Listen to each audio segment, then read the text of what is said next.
জীবন এক বিশাল সমুদ্র, আর আমরা সকলেই তার নাবিক। কেউ ভেসে বেড়ায় অলসভাবে, আর কেউ ডুবে যায় হতাশার অন্ধকারে।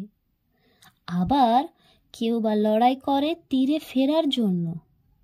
তবে যার লক্ষ্য স্পষ্ট, তার পথটাও কিন্তু সহজ হয়।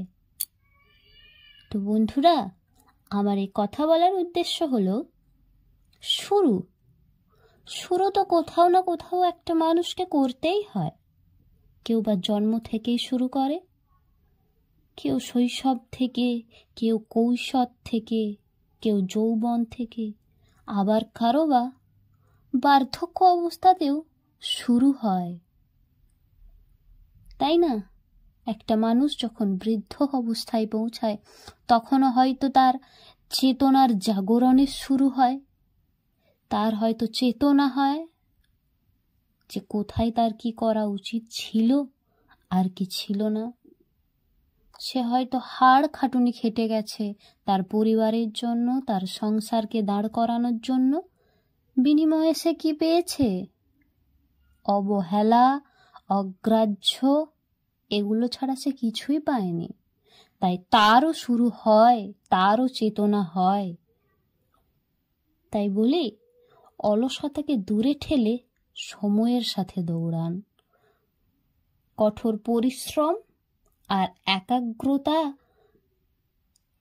আপনাকে নিয়ে যাবে আপনার স্বপ্নের সেই চূড়ায়।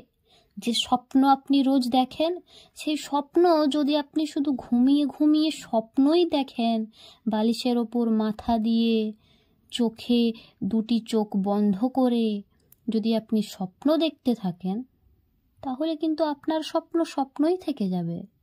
সেই স্বপ্ন কোনো দিন বাস্তবে রূপ পাবে না।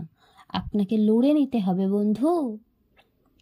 নিজের কাজের ক্ষেত্রে কখনো বিলম্ব করবেন না, কারণ আজকের কাজ আজই করতে হবে। যদি আপনি ভাবেন, একটা জিনিস ভাবুন, যদি আপনি ভাবেন আজকের কাজ কাল করব, তাহলে কালকের কাজ কখন হবে? কালকেরটা যদি পরশু হয়, তাহলে পরশুরটা, এটাই তো ভুল। জীবনে কাল বলে কিছু হয় না, সব কিছু তো আর আমাদের নিয়ন্ত্রণে থাকে না।